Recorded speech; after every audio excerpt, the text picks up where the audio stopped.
था 1903। बंगाल के lieutenant governor J.A. बर्डिल अपनी टीम के साथ उड़ीसा के कोणार्क सूर्य मंदिर पहुंचे। यह कोई साधारण द्वार नहीं था, क्योंकि उस दिन उन्होंने मंदिर के अंदर कुछ ऐसा देखा जिसके बाद उन्होंने मंदिर के गर्भगृह को रेत और बालू से पूरी तरह भर देने का आदेश दे दिया और साथ ही इस 800 साल से भी अधिक पुराने मंदिर को हमेशा के लिए बंद करने का भी निर्देश जारी किया। आज लगभग 123 साल बीत चुके हैं, लेकिन सवाल आज भी वही है कि आखिर गर्भगृह के अंदर ऐसा कौन सा खौफनाक मंजर या गहरा राज था जिसे दुनिया से छुपाना इतना जरूरी था। आज कोणार्क को हम खंडहर कहते हैं, पर कभी यही मंदिर समुद्र में सफर करने वाले नाविकों के लिए एक डरावना संकेत था। जो भी नाव इस मंदिर के पास से गुजरती वह या तो रास्ता भटक जाती थी या फिर समुद्र में डूब जाती थी। इसी कारण पुर्तगाली नाविकों ने इस मंदिर को ब्लैक पगोड़ा का नाम दिया था। आखिर ऐसा क्या था कोणार्क में जो बड़े बड़े नावों को भी डुबा दे। उड़ीसा में समुद्र तट के पास बसा यह कोणार्क मंदिर 800 साल से भी ज्यादा पुराना बताया जाता है। यह मंदिर भारत की अद्भुत वास्तुकला का प्रमाण है कि कैसे आज से 800 साल पहले, जब न तो सीमेंट का आविष्कार हुआ था और न ही क्रेन जैसी मशीनें, तब कैसे हमारे पूर्वजों ने अत्याधुनिक आयरन लॉक सिस्टम का उपयोग कर इस अकल्पनीय ढांचे को खड़ा किया। और आखिर वो कौन सी तकनीक थी जिसने भगवान सूर्य की अष्टधातु की मूर्ति बिना किसी आधार के हवा में तैरती रहती थी। और क्या हुआ जब इस मंदिर के निर्माण के दौरान एक 12 साल के बच्चे ने अपनी जान दे दी। और कौन था जिसने इस मंदिर को बनवाया। यह मंदिर अपने समय से कहीं आगे था। सूर्य देव के रथ के आकार का बना यह मंदिर आज भी लोगों को हैरान कर देता है। इस रथ के पहिए आज भी बिना किसी घड़ी के सटीक समय बता देते हैं। आखिर यह सब कैसे संभव है। आखिर हमारे पूर्वजों के पास ऐसी कौन सी तकनीक थी जिसे आज भुला दिया गया है। और सबसे बड़ा सवाल कि आखिर ऐसा क्या हुआ कि इतना भव्य मंदिर खंडहर बन गया। क्या यह उस 12 साल के बच्चे का श्राप था या आक्रमणकारियों की साजिश। तो आज के इस वीडियो में हम जानेंगे उड़ीसा के कोणार्क सूर्य मंदिर के निर्माण की कहानी, कि कैसे यह मंदिर बना। साथ ही जानेंगे इसकी अद्भुत तकनीकों के बारे में जो आज भी वैज्ञानिकों को हैरान कर देती हैं। लेकिन उससे पहले अगर आपको वीडियो अच्छी लग रही है तो इसे एक लाइक जरूर करें।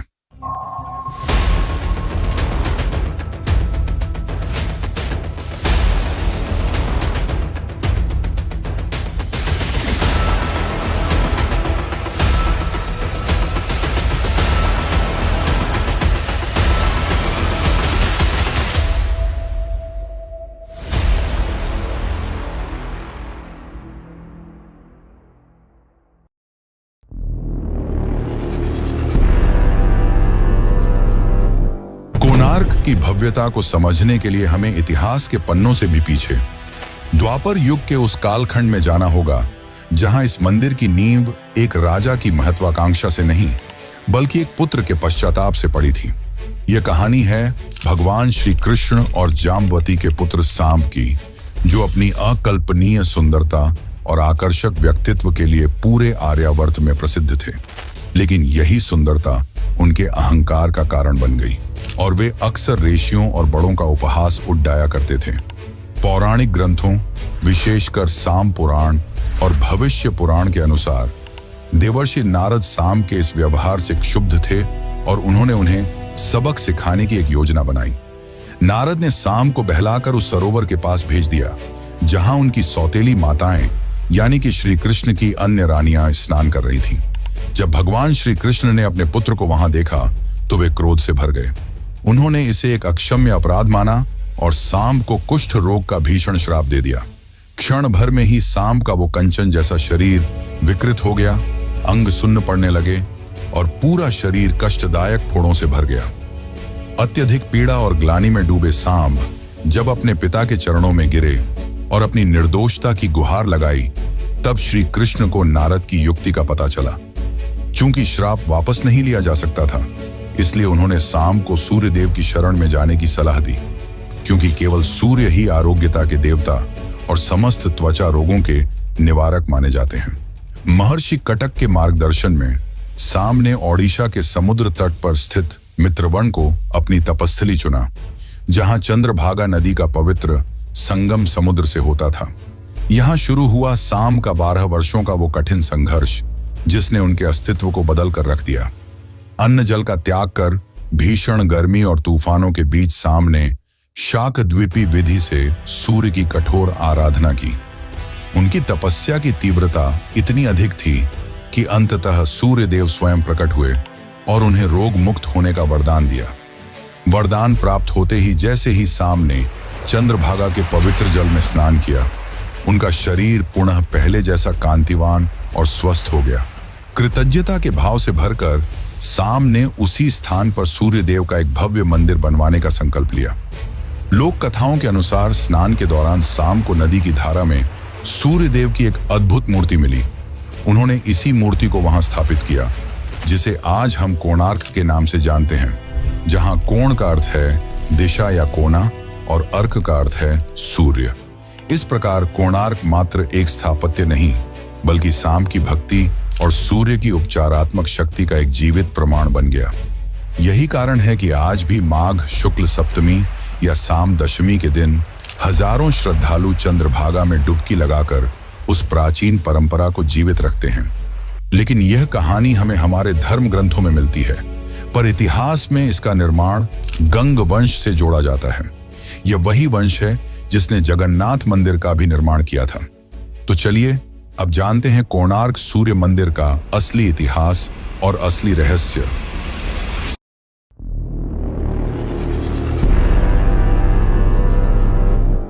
समय के साथ ओडिशा का यह स्थान प्रसिद्ध होने लगा।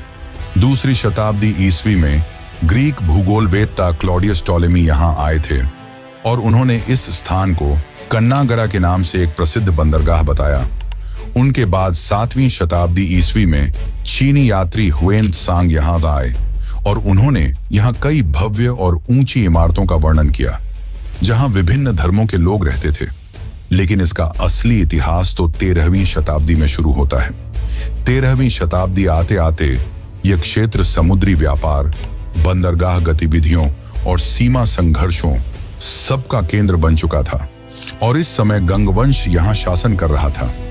इतिहासकारों और पुरातत्वविदों के अनुसार जिस मंदिर को आज हम देख रहे हैं, वह सूर्य देव की आराधना का चौथा और सबसे विशाल स्वरूप है। इस अद्भुत संरचना का निर्माण पूर्वी गंग वंश के प्रतापी राजा लांगलू नरसिंह देव प्रथम के शासनकाल में हुआ था।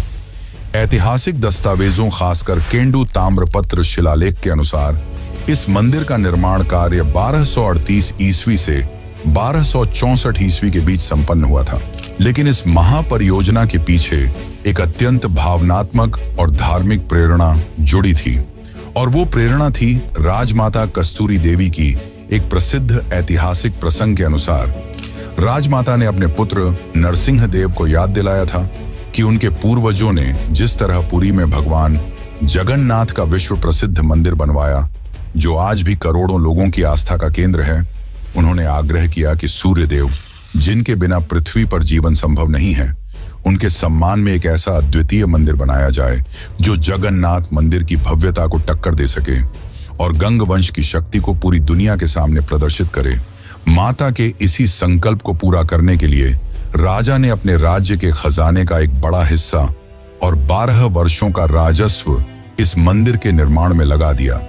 यह मंदिर केवल एक धार्मिक स्थल नहीं, बल्कि एक राजनैतिक घोषणा भी थी, क्योंकि नरसिंह देव प्रथम ने उस दौर में कई विदेशी आक्रमणकारियों को परास्त किया था और यह मंदिर उनकी उन विजयों का एक विजय स्तंभ माना जाता है।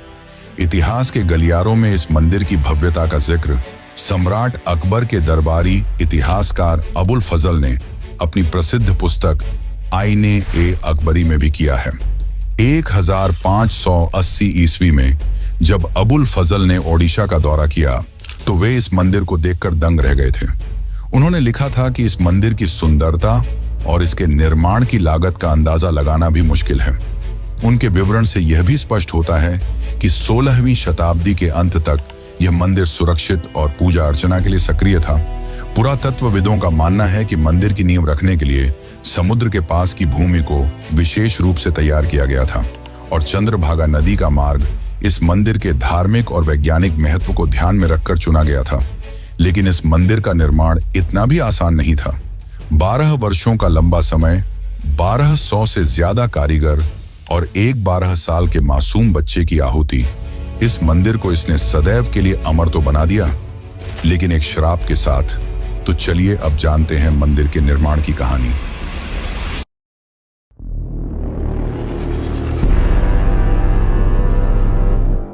जब राजा नरसिंह देव प्रथम ने इस अद्भुत मंदिर को बनाने का संकल्प लिया, तो इस महास्वप्न को धरातल पर उतारने के लिए उन्होंने उस युग के सबसे महान और अनुभवी वास्तुकार बिशु महाराणा को मुख्य शिल्पी नियुक्त किया। बिशु महाराणा के नेतृत्व में पूरे आर्यावर्त से चुनकर लगभग 1200 अत्यंत कुशल कारीगर लाए गए। ऐतिहासिक प्रमाणों और मदाला पंजी जैसे ग्रंथों के अनुसार इस भव्य मंदिर के निर्माण में कुल 12 वर्षों का लंबा समय लगा, जो अनुमानतः 1238 ईस्वी से 1264 ईस्वी के बीच का कालखंड था। इस परियोजना की विशालता का अंदाजा इसी बात से लगाया जा सकता है कि राजा ने अपने राज्य के 12 वर्षों के संपूर्ण राजस्व के बराबर की भारी धनराशि इस एक मंदिर पर न्योछावर कर दी थी। इस मंदिर की असली ताकत इसकी नक्काशी के पीछे छिपी वह प्राचीन इंजीनियरिंग थी, जो आज के आधुनिक वैज्ञानिकों को भी सोचने पर मजबूर कर देती है। उस दौर में जब न तो सीमेंट का आविष्कार हुआ था और न ही क्रेन जैसी मशीनें थीं, तब पत्थरों को जोड़ने के लिए एक अद्भुत आयरन लॉक सिस्टम का विकास किया गया था। कारीगरों ने विशाल बलुआ पत्थरों के बीच लोहे की मोटी पट्टियों और चादरों यानी कि आयरन प्लेट्स और क्लैंप्स का उपयोग किया था। इन लोहे की प्लेट्स को पत्थरों के खांचों में इस तरह फिट किया गया था कि वे एक दूसरे को मजबूती से जकड़ा लें, जिसे आज हम आधुनिक इंटरलॉकिंग सिस्टम कहते हैं। यह तकनीक न केवल मंदिर को स्थिरता प्रदान करती थी, बल्कि समुद्री तट की नमकीन हवाओं और भूकंप के झटकों से भी इस ढांचे की रक्षा करती थी। बिशु महाराणा की सूक्ष्म गणना इतनी सटीक थी कि मंदिर के हर हिस्से का भार पूरी तरह संतुलित था। सबसे चौंकाने वाली बात यह थी कि इन लोहे की परतों का इस्तेमाल सिर्फ मजबूती के लिए ही नहीं, बल्कि एक विशाल चुंबकीय क्षेत्र तैयार करने के लिए भी किया गया था, जो आगे चलकर भगवान सूर्य की मूर्ति को हवा में स्थिर रखने का आधार बनी। लेकिन उसको जानने से पहले हम यह जान लेते हैं कि क्यों एक 12 वर्ष के बालक ने मंदिर के निर्माण के लिए अपनी जान दी। माना जाता है कि जब मंदिर का निर्माण अपने अंतिम चरण में था, तब एक ऐसी चुनौती सामने आई जिसने 1200 अनुभवी कारीगरों की नींद उड़ा दी थी। मंदिर का मुख्य ढांचा तो तैयार हो गया था, लेकिन उसके शिखर पर कलश स्थापित नहीं हो पा रहा था, जिसे कुछ जगहों पर एक भारी 52 टन का चुंबक यानी कि मैग्नेट बताया जाता है, जो इस मंदिर की मुख्य प्रतिभा थी, क्योंकि इसके बिना मंदिर अधूरी थी। कई प्रयासों के बाद भी जब कारीगर कलश को स्थिर करने में विफल रहे, तो राजा नरसिंह देव प्रथम का धैर्य जवाब दे गया।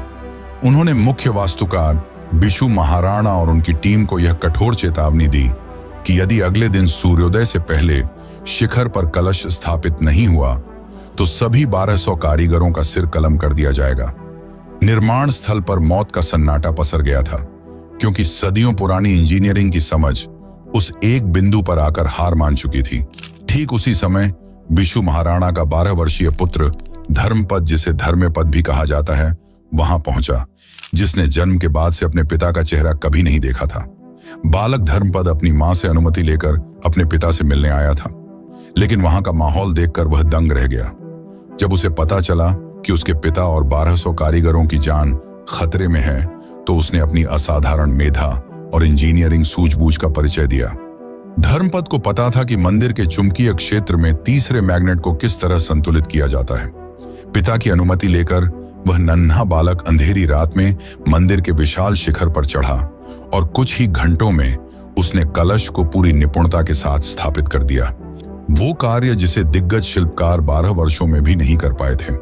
सुबह जब सूरज की पहली किरण ने मंदिर के शिखर को छुआ, तो राजा और सभी कारीगर यह चमत्कार देखकर दंग रह गए। लेकिन यह जीत एक बड़े संकट की आहट भी थी। कारीगरों के बीच यह डर फैल गया कि जब राजा को पता चलेगा कि 1200 अनुभवी शिल्पकार जो नहीं कर सके, वह एक 12 साल के बालक ने कर दिखाया, तो राजा उन सभी को अयोग्य मानकर दंडित कर सकता है। अपने पिता के सम्मान और 1200 कारीगरों की जान बचाने के लिए धर्मपद ने एक ऐसा फैसला लिया जिसे सुनकर आज भी आंखें नम हो जाती हैं। अपनी सफलता का जश्न मनाने के बजाय उस वीर बालक ने मंदिर के शिखर से चंद्रभागा नदी में छलांग लगा दी और अपने प्राणों की आहुति दे दी। लेकिन उसका बलिदान व्यर्थ नहीं गया। जिसे आज दुनिया डायमैग्नेटिक फील्ड कहती है, उसे हमारे भारत में 800 साल पहले ही निर्माण कर दिया गया था, जो यहाँ की उड़ती हुई सूर्य देव की मूर्ति का आधार शिला बनी। साथ ही सूर्य देव के रथ के वो 7 घोड़े जो महान वैज्ञानिक आइजैक न्यूटन की थ्योरी को भी पहले से बताती है, और साथ ही इन रथों पर लगे पहिए जो आज भी सटीक समय बता देते हैं, जो हैरान करने वाला है। इस मंदिर के इन रहस्यों को जानकर आप भी चौंक जाएंगे। तो चलिए अब हम इन रहस्यों को जानते हैं। लेकिन उससे पहले अगर आपको वीडियो अच्छी लग रही है तो इसे अपने मित्रों और रिश्तेदारों को भी जरूर शेयर करें, ताकि वे भी हमारे भारत के अद्भुत और रहस्यमयी मंदिरों के बारे में जान सकें।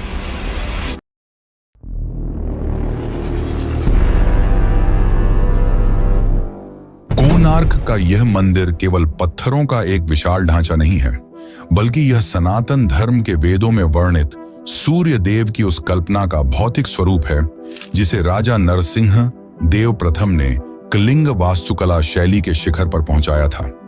पूरे मंदिर को एक भव्य और विशाल रथ के आकार में डिजाइन किया गया है। इस रथ के आधार पर पत्थरों को काटकर 12 जोड़ी यानी कुल 24 पहिए बनाए गए हैं। ये 24 पहिए साल के 12 महीनों के प्रतीक हैं और इनमें से प्रत्येक पहिया समय के चक्र को दर्शाता है। आश्चर्य की बात यह है कि ये केवल सजावटी पहिए नहीं हैं, बल्कि ये एक सटीक समय यंत्र की तरह काम करते हैं। हर पहिए में 16 तीलियां हैं, 8 बड़ी और 8 छोटी। इन तीलियों के बीच का अंतराल और उनकी छाया आज भी दिन के 8 प्रहर और 24 घंटों का सटीक विवरण दे सकती है। इन 8 बड़ी तीलियों के बीच 3 घंटे का गैप होता है, जो इसे पूरा 24 घंटे का एक चक्र बनाती है। इसे एंटी क्लॉकवाइज पढ़ा जाता है, यानी कि अगर ऊपर की बड़ी तीली को 12 माने तो एंटी क्लॉकवाइज उसके पहले वाली छोटी तीली पर 1:30 बज रहे होंगे। साथ इन दोनों के गैप के बीच और भी छोटी छोटी तीलियां हैं और हर एक तीली 3 मिनट के अंतराल को दर्शाती है। यानी अगर कोई व्यक्ति इस रथ के पहिए के बीच में उंगली रखे तो वह उसकी परछाई को देखकर आराम से सटीक समय बता सकता है। इस दिव्य रथ को खींचने के लिए सामने की ओर 7 शक्तिशाली घोड़े बनाए गए हैं। ये 7 घोड़े सप्ताह के 7 दिनों और खासकर सूर्य के प्रकाश में मौजूद 7 रंगों का प्रतिनिधित्व करते हैं। यहाँ विज्ञान और इतिहास का एक बड़ा विरोधाभास सामने आता है। जहाँ आधुनिक विज्ञान मानता है कि आइजैक न्यूटन ने 1666 में प्रिज्म के जरिए रोशनी के 7 रंगों की खोज की थी, वहीं 13वीं सदी में बना ये मंदिर चीख चीख कर कह रहा है कि हमारे पूर्वज न्यूटन से 400 साल पहले ही इन वैज्ञानिक सत्यों से परिचित थे। मंदिर के मुख्य 3 भाग हैं। विमान यानी कि वह स्थान जहां मूर्ति रखी गई थी, जगमोहन यानी कि प्रार्थना हॉल, और नट मंदिर यानी कि नृत्य का हॉल। और माना जाता है कि विमान यानी कि मुख्य हॉल में सूर्य देव की हवा में तैरती मूर्ति थी। तो आखिर इसका क्या रहस्य है? दरअसल प्राचीन भारतीय ग्रंथों और स्थानीय जनश्रुतियों के अनुसार इस मंदिर के गर्भगृह में स्थापित सूर्य देव की अष्टधातु की विशाल मूर्ति बिना किसी आधार या स्टैंड के शून्य में लटकी रहती थी।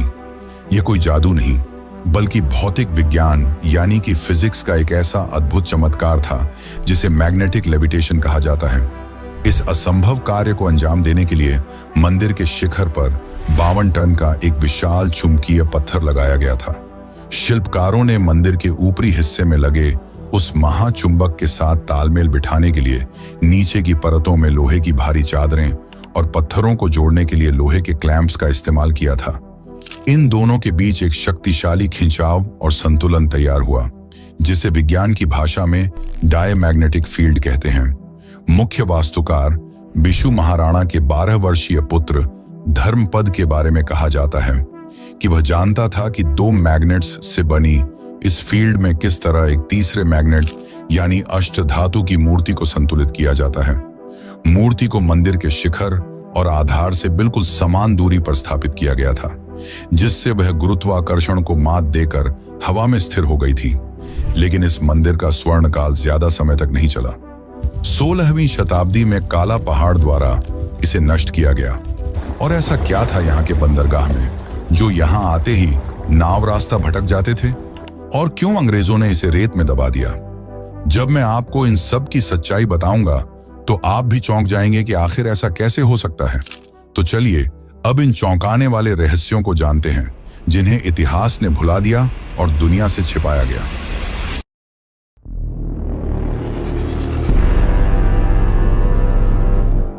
कोणार्क की भव्यता और विज्ञान की अजेय शक्ति पर ग्रहण तब लगा जब 16वीं शताब्दी में विदेशी आक्रमण की काली आंधी ओडिशा के तट तक पहुंची। इतिहासकारों और प्राचीन अभिलेखों के अनुसार मंदिर के पतन की सबसे विनाशकारी घटना बंगाल सल्तनत के सुल्तान सुलेमान खान कर्रानी के जनरल काला पहाड़ के आक्रमण से जुड़ी है।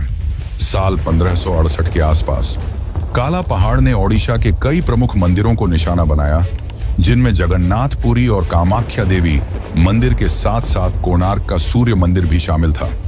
जगन्नाथ मंदिर के ऐतिहासिक वृत्तांत मदाला पंजी में इस हमले का रोंगटे खड़े कर देने वाला विवरण मिलता है। कहा जाता है कि काला पहाड़ मूल रूप से एक पवित्र वैष्णव ब्राह्मण था जिसका नाम राजीव लोचन रॉय या काला चंद राय था। सुल्तान की बेटी गुलनाज से प्रेम और उसे पाने के लिए इस्लाम स्वीकार करने के बाद वह हिंदू मंदिरों का कट्टर शत्रु बन गया था। जब काला पहाड़ की सेना ने कोणार्क मंदिर में प्रवेश किया तो वे वहां के अद्भुत दृश्य को देखकर दंग रह गए। मंदिर के गर्भगृह में भगवान सूर्य की विशाल मूर्ति बिना किसी सहारे के हवा में तैर रही थी। काला पहाड़ ने मंदिर को तोड़ने की कोशिश की, पर इसके अद्भुत आयरन लॉक सिस्टम और गहन कारीगरी के चलते वह उसे पूरी तरह नहीं तोड़ पाया। फिर भी माना जाता है कि काला पहाड़ ने मंदिर को अच्छा खासा नुकसान पहुंचाया, लेकिन इतिहास के पन्नों में कोणार्क के पतन की कहानी केवल जमीनी आक्रमणों तक सीमित नहीं है, बल्कि इसका एक गहरा और रहस्यमयी संबंध विशाल समुद्र और उन विदेशी नाविकों से भी है जो बंगाल की खाड़ी से होकर गुजरते थे। 16वीं और 17वीं शताब्दी के दौरान पुर्तगाली नाविकों और यूरोपीय व्यापारियों के बीच यह मंदिर ब्लैक पगोड़ा के नाम से कुख्यात हो गया था। लेकिन कोणार्क को काला या ब्लैक कहने के पीछे इसका गहरा रंग नहीं था, बल्कि वह डर था जो इस मंदिर से जुड़े चुंबकीय रहस्यों के कारण समुद्र में फैला हुआ था। जैसा कि मैंने आपको पहले बताया कि मंदिर के शिखर पर लगा 52 टन का विशाल चुंबकीय पत्थर लगा था, जो इतना शक्तिशाली था कि उसका प्रभाव कई किलोमीटर दूर समुद्र तक महसूस किया जाता था। उस दौर के पुर्तगाली नाविकों के वृत्तांतों और समुद्री डायरियों में यह दर्ज है कि जब भी उनके जहाज कोणार्क के तट के पास से गुजरते थे तो उनके नेविगेशन कंपास अचानक काम करना बंद कर देते थे। कंपास की सुई चुंबकीय खिंचाव के कारण पागलों की तरह घूमने लगती थी, जिससे जहाज अपनी सही दिशा भटक जाते थे। इतना ही नहीं, यह चुंबकीय बल जहाजों के लोहे के हिस्सों को अपनी ओर इस कदर खींचता था कि कई जहाज अनियंत्रित होकर तट की चट्टानों से टकरा जाते थे और दुर्घटनाग्रस्त होकर डूब जाते थे। समुद्री व्यापार में हो रहे इस भारी नुकसान और लगातार होते जहाज हादसों ने विदेशी व्यापारियों और नाविकों के मन में इस मंदिर के प्रति एक खौफ पैदा कर दिया था। अपनी सुरक्षा और नेविगेशन सिस्टम को बचाने के लिए पुर्तगाली नाविकों ने एक दुस्साहसी कदम उठाने का फैसला किया। ऐतिहासिक दावों के अनुसार उन्होंने मंदिर पर धावा बोला और इसके शीर्ष पर लगे उस विनाशकारी शक्तिशाली चुंबक को निकाल लिया। उनका मानना था कि इस चुंबक को हटा देने से समुद्र में उनके जहाज सुरक्षित रहेंगे। उन्होंने इस चुंबक को अपने जहाज में लाद कर अपने देश ले जाने की कोशिश की, लेकिन इस एक घटना ने कोणार्क के भविष्य को हमेशा के लिए बदल दिया। जैसे ही वह केंद्रीय चुंबकीय पत्थर हटाया गया, पूरे मंदिर की संरचना का संतुलन बिगड़ गया। पत्थरों को थामे हुए आयरन लॉक सिस्टम ने अपनी पकड़ खो दी और देखते ही देखते वह भव्य ढांचा अपनी स्थिरता खोकर क्षतिग्रस्त होने लगा। जब मंदिर की संरचना कमजोर होने लगी और आक्रमणकारियों का खतरा बढ़ गया, तब मंदिर की पवित्रता को बचाने के लिए वहां के पुजारियों ने एक साहसी कदम उठाया। विनाश से बचाने के लिए पुजारियों ने सूर्य देव की मुख्य मूर्ति को मंदिर से निकाल लिया और कई वर्षों तक उसे रेत के नीचे छिपा कर रखा।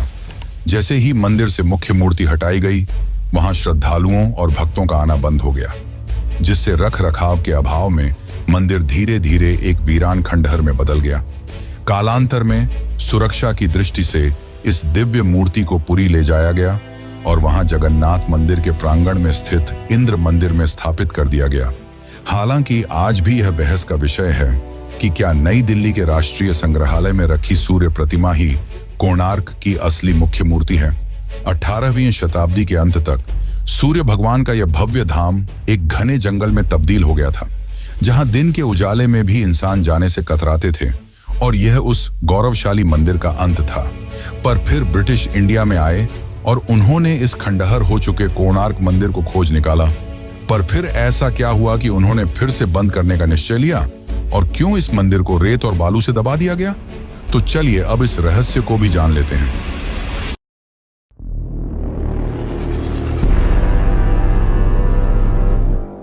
कई 100 सालों तक घने जंगलों में खंडहर की तरह पड़े रहने के बाद साल 1837 में एक स्कॉटिश इतिहासकार जेम्स फर्गुसन यहां आए, जिन्होंने अपनी खोज और अद्भुत रेखा चित्रों के जरिए इस भूले बिसरे चमत्कार को फिर से दुनिया के नक्शे पर लाया। फिर आया साल 1903, एक ऐसा साल जिसने कोणार्क सूर्य मंदिर के भाग्य को अगले 125 सालों के लिए एक गहरे अंधकार और सन्नाटे में धकेल दिया। बंगाल के तत्कालीन लेफ्टिनेंट गवर्नर जिम ए बर्डिलन अपनी विशेषज्ञ टीम के साथ इस भव्य मंदिर का मुआयना करने पहुंचे थे। मंदिर की जर्जर हालत और गिरते हुए पत्थरों को देखकर उन्होंने एक ऐसा ऐतिहासिक और चौंकाने वाला फैसला लिया जिसने इतिहासकारों को आज भी सोचने पर मजबूर कर दिया है। उन्होंने आदेश दिया कि मंदिर के मुख्य सभा स्थल, जिसे असेंबली हॉल यानी कि जगमोहन कहा जाता है, उसके चारों द्वारों को हमेशा के लिए पत्थर की दीवारों से सील कर दिया जाए और इसके भीतर के विशाल खाली हिस्से को लाखों टन रेत और बालू से पूरी तरह भर दिया जाए। माना जाता है कि उन्होंने मंदिर को टूटने से बचाने के लिए ऐसा किया, पर यह कोई साधारण मरम्मत का काम नहीं था, बल्कि एक चलती फिरती ऐतिहासिक संरचना को जीवित दफन करने जैसा फैसला था। सवाल आज भी बना हुआ है कि क्या यह निर्णय वाकई केवल मंदिर को गिरने से बचाने के लिए लिया गया था, या फिर गवर्नर ने उस अंधेरे के भीतर कुछ ऐसा देख लिया था जिससे वह भयभीत हो गए थे। इस फैसले के बाद शुरू हुई 120 से भी अधिक वर्षों की एक ऐसी लंबी खामोशी जिसने कोणार्क को भारत के सबसे रहस्यमयी सील्ड मॉन्यूमेंट्स की सूची में सबसे ऊपर खड़ा कर दिया। 1903 के बाद से आज तक दुनिया का कोई भी इंसान, चाहे वह बड़ा वैज्ञानिक हो या इतिहासकार, उस गर्भगृह की चौखट को पार नहीं कर पाया है। पिछले 123 वर्षों से यह मंदिर अपने भीतर के रहस्यों को रेत की परतों के नीचे दबाए हुए खड़ा है। लोग अक्सर पूछते हैं कि आखिर दुनिया की इतनी बड़ी और आधुनिक तकनीक होने के बावजूद क्या हम 125 साल में एक बार भी उस दरवाजे को खोलने की हिम्मत नहीं जुटा पाए?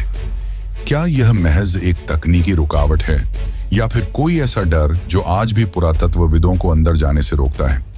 लेकिन फिर आया साल 2022। भारत सरकार और भारतीय पुरातत्व सर्वेक्षण यानी कि ASI ने एक ऐतिहासिक फैसला लेते हुए इस मंदिर के गर्भगृह से रेत निकालने और इसके बंद दरवाजों को खोलने की योजना बनाई। इस प्रोजेक्ट का मुख्य उद्देश्य मंदिर की आंतरिक संरचना की जांच करना और उन रहस्यों से पर्दा उठाना है जो सदियों से अंधेरे में दफन है। हालांकि यह कार्य अत्यंत चुनौतीपूर्ण है, क्योंकि रेत निकालने से मंदिर के संतुलन पर क्या प्रभाव पड़ेगा, यह आज भी शोध का विषय है। विशेषज्ञ उम्मीद कर रहे हैं कि जल्द ही आधुनिक इंजीनियरिंग की मदद से हम उस गर्भगृह के भीतर कदम रख पाएंगे जहां कभी सूर्य देव की मूर्ति हवा में तैरा करती थी, और आज भी इसकी रेत को हटाने का काम किया जा रहा है। यह काम धीरे धीरे और सावधानी से किया जा रहा है, क्योंकि किसी को नहीं पता कि रेत को हटाने के बाद क्या होगा। लेकिन फिर आज के टाइम में, यानी कि दिसंबर 2025 में, ASI ने उसी बंद हिस्से के भीतर की स्थिति समझने और भविष्य में सुरक्षित तरीके से सैंड इवैक्यूएशन की दिशा में सबसे सेंसिटिव काम शुरू किया, यानी कि कोर ड्रिलिंग। हिंदुस्तान टाइम्स के अनुसार ASI के सुपरिंटेंडिंग आर्कियोलॉजिस्ट DB गणनायक ने बताया कि कोर ड्रिल का उद्देश्य दीवार की स्ट्रेंथ और थिकनेस समझना है, ताकि उसी के आधार पर आगे स्ट्रक्चर को स्ट्रेंथन करने के स्टेप्स तय किए जा सकें। टेलीग्राफ की रिपोर्ट बताती है कि एएसआई ने आईआईटी मद्रास के साथ मिलकर एक डिटेल्ड स्ट्रक्चरल असेसमेंट शुरू किया है। यानी रेत निकालने से पहले क्या निकालना सेफ है, यह वैज्ञानिक तरीके से तय किया जा रहा है। टाइम्स ऑफ इंडिया की रिपोर्टिंग इस रहस्य में एक और कॉन्क्रीट डेटा जोड़ती है कि हाल की ड्रिलिंग में यह संकेत मिला कि जो सैंड कभी टॉप तक भरी हुई मानी जाती थी, वह अब बैठकर लगभग 13.5 मीटर नीचे सेटल हो चुकी है। कोणार्क का सूर्य मंदिर केवल एक धार्मिक स्थल या प्रार्थना घर नहीं था, यह प्राचीन भारत का एक जीवंत विश्वविद्यालय और ज्ञान का इंसाइक्लोपीडिया था। जहां आज के मंदिरों में अक्सर केवल आस्था और व्यापार दिखाई देता है, वहीं 800 साल पहले बना यह मंदिर विज्ञान, खगोल शास्त्र, गणित और कला का एक ऐसा केंद्र था जहां हर धर्म और संप्रदाय के लोग आकर शिक्षित हो सकते थे। यह मंदिर हमारे पूर्वजों के उस उन्नत विज्ञान का प्रमाण है जो आज के दौर से कहीं आगे था। कोणार्क की ये दीवारें आज भी हमें पुकार रही हैं कि हम अपनी गौरवशाली विरासत को पहचानें और उस ज्ञान को फिर से जीवित करें जिसे समय की रेत ने ढंक दिया है।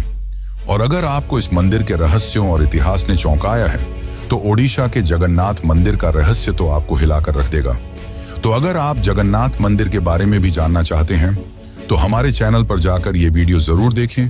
और अगर आप इसी तरह के डॉक्यूमेंट्री वीडियो देखना चाहते हैं, तो हमारे चैनल को सब्सक्राइब जरूर करें। बाकी इस वीडियो को अंत तक देखने के लिए आपका धन्यवाद।